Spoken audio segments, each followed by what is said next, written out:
Get the dust off this thing. Final Fantasy Type-0, dude. I remember this game. I totally didn't buy this game only for the Final Fantasy 15 demo. I promise I didn't. I did. And you know, I didn't get sick at all from the camera angles and not be able to play this game. I got sick and I couldn't play it because, you know, yeah, dude, yeah! What's going on, YouTube? Claykeys here again with another Final Fantasy Brave Exvius news update, and this time we finally got the Final Fantasy Type-0 banner. And the Type-0 events, we have a King Mog event, and, of course, let's look down at these announcements. Gill Snapper's Cave! Honestly, guys, you know, I always shit on this Gill Snapper's Cave, right? But remember, you can always go in there and get the lapis from doing the events, you know, doing the missions. And, I mean, hell, dude, if you have nothing better to do and you want Gill, I guess you could just do it. It's like a quick Gill scam. But I think the energy per Gill you get is really bad, so whatever. But let's get into this. Academia.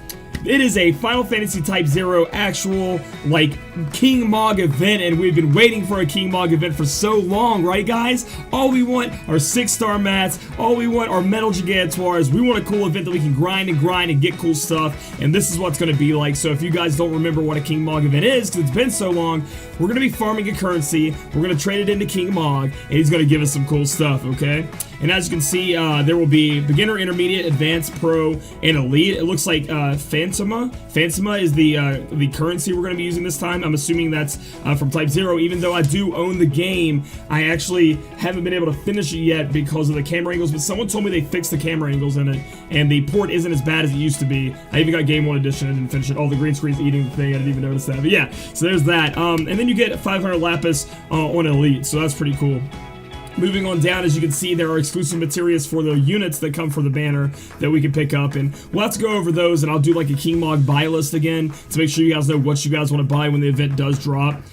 They do have exclusive like weapons and items in the game. We have the survival edges, attack 32, HP 10%. Now, not the best highest attack, but the HP 10% has me a little happy about it. Maybe throw it on some kind of tank or some kind of like full break unit that you don't really care about doing damage, that can wield a dagger. That could be good there with HP 10%. That's definitely something that at least has that little bit of, hey, you know, on top of it, like, oh, that HP 10%, I could probably use that on somebody one day.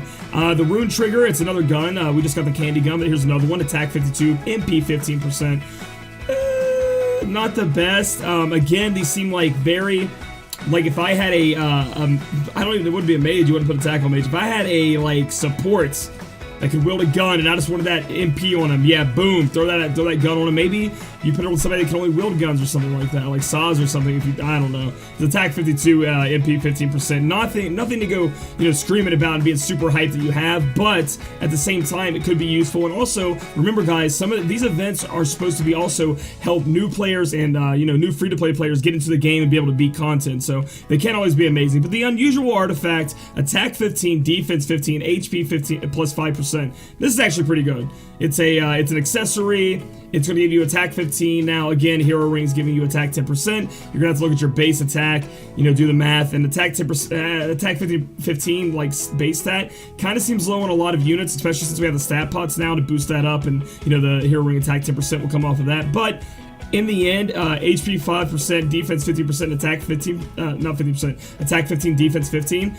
Seems pretty good. That one seems like the best out of all three of them, if I had to choose. The survival edges seems like it's like something I might want to fuck around with, but as far as anything else, these weapons aren't really anything that, you know, seasoned veterans of the game are gonna really like go run at home and be like, yeah, I got this.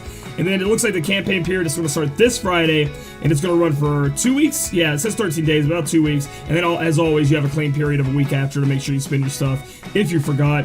There are character bonuses again, guys, and I think it's going to be like that forever. I keep saying that, but I want to make sure you guys understand that's just here to stay. You have a 5-star base unit getting 100% up. You have a 4-star base unit getting 75% up, and then you have your 3-star bases getting 50% up. So yeah, and then we have this, the double-cord, and I guess it's a unicorn thing. It's obviously not a unicorn, but I mean like the double-cord. It's Was it double a horn? I don't know. Obtain 3,000 Phantoma by defeating this monster on Pro and above. So just like maybe the you know, Metal Gods, etc. that we had in other events. If you find this guy, you're going to get a plethora of the Phantoma. You're going to get a big amount if you kill him, and that's on Pro and above. Plus, you can trigger off of the bonus you get from your characters if you do pull any, which there are 2 3-star bases on this banner, which are pretty cool. So it'll be easy for you guys to get the bonus, I think. I love this little thing right here. For those who are big old pussies and don't want to fight this guy, you don't have to attack the double. You don't have to attack the double-a-corn, Kupo. Make sure you have escape or smoke ready, Kupo, so you can run away like a little bitch.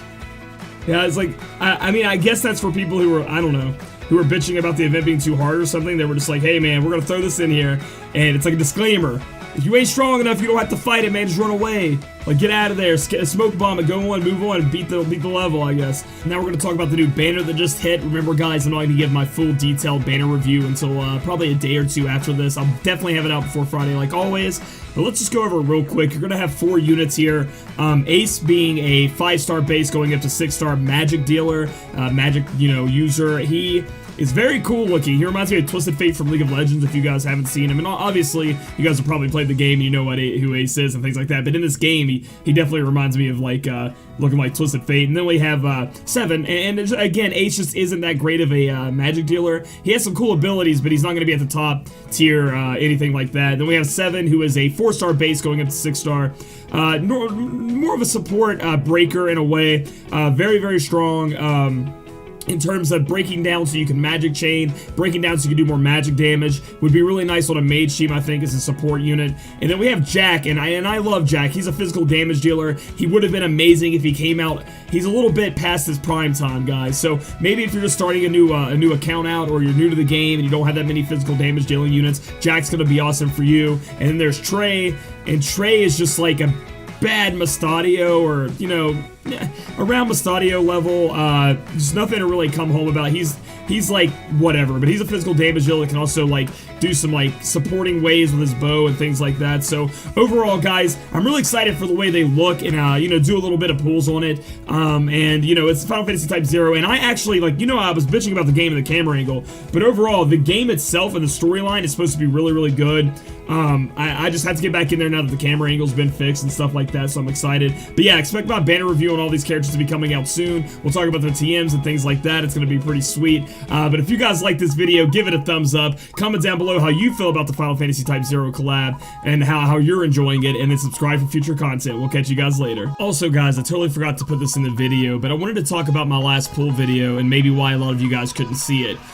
During my stream when I was doing my pull video, there was a requested song, Jizz in My Pants, if you guys know it from The Lonely Island, and that is a big copyright thing. They didn't like that on YouTube. It's my first time dealing with this stuff on YouTube and things like that. So, essentially they were like, you're not going to make any monetization off this, which means money, and we're going to give it to Jizz in My Pants. You can still put it on YouTube, but that's how it's going to work. So, and then they were like, some users may not be able to watch it in different countries. Some users can't watch it on mobile. Some users can't watch it on desktop. So I wasn't even going to post it, and then I was like, okay, you know, I might as well post it for the few people who can watch it, who will at least enjoy it a little bit. And so in the end, guys, like, it wasn't me selling out. All those ads on there aren't for me. They're from the Jizz in My Pants song, you know, Lonely Island, and whoever, you know, owns that song, guys. So I wanted to clear that up for you guys. I apologize you didn't see it, and maybe next time I'll just take the sound out. You know, you won't be able to hear me react or my live reactions or anything like that, but if I take the sound out, put like some music in, at least everybody will be able to watch it, okay? Thank you guys so much for watching. I appreciate it. Ready?